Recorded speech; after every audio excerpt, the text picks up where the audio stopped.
እንዳታረሱ ይባላል። ብድር መልስ ይባላል ማለት ነው። የፖለቲካ ዘቁም አለ የደወለበት ብረስራ ማድረግ አልቆ ነው በግንኙነታችን ሻማ ብድር ከሌለስ ያደረጋል ማሰሩ ሳይሆን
እንደ ባይቷር የሚታዩት አባላቶች ስለዚህ አባላትን እየተቀማል የተወሰኑ እንደ ንጉስ ወይ እንደ ውርስ ይዘው ይቆያሉ። አይነት አመራር 15 ዓመት አሁን ያገኟቸው 15 ዓመት ሙሉ የማህበሩ ሰብሳቢ እዛ ገደሙ ላይ ገደሙ ላይ ተቀምጧል።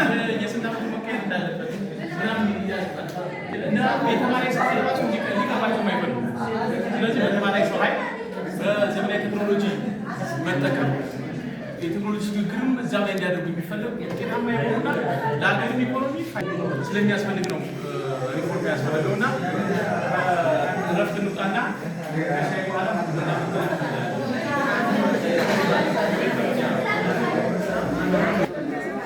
ስራ እየሰራችሁ ስራ ብለው ሁለት ጊዜ ደብዳቤ ስለታደሰ ይችላል። ብድር ካለበት ተሰብሳቢ ለማፍረስ ብድር ካለበት ከዚህ መሰረት ላይ የሚያድር ገንዘብ አለ ሰው መረጃ በጋ ጥያቄዎች በታሳቡ በሚዲያ በጋዜጣ ታሳቡ ወጥቶ አይነግርም ነው እዛ ያደረገ እንዳደረገ ያሉት ደግሞ አንተ በሁለት በሶስት ደብዳቤ ማስተካከል ተሰጠ። እስከ 6 ሰዓት አይሆንም። በጣም አጭር ሰዓት 1 ሰዓት የማይሞላ ነው እናንተ ላይ። ስለዚህ ለሁሉ ነው። እኛም ግንዛቤ ተፈጥሮልናል ሰልጥነናል ማለት አይቻልም። ማናራም በበለ ሁለተኛው ላይ ይብቃ። ሁለተኛው ላይ ነው። በቃ ሁለተኛው ነው እንኳን ሶስተኛው ላይ ነው።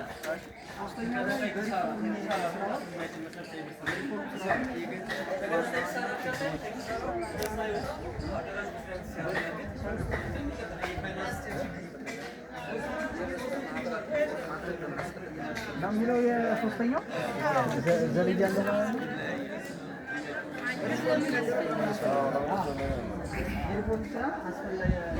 ለምን አስፈለገ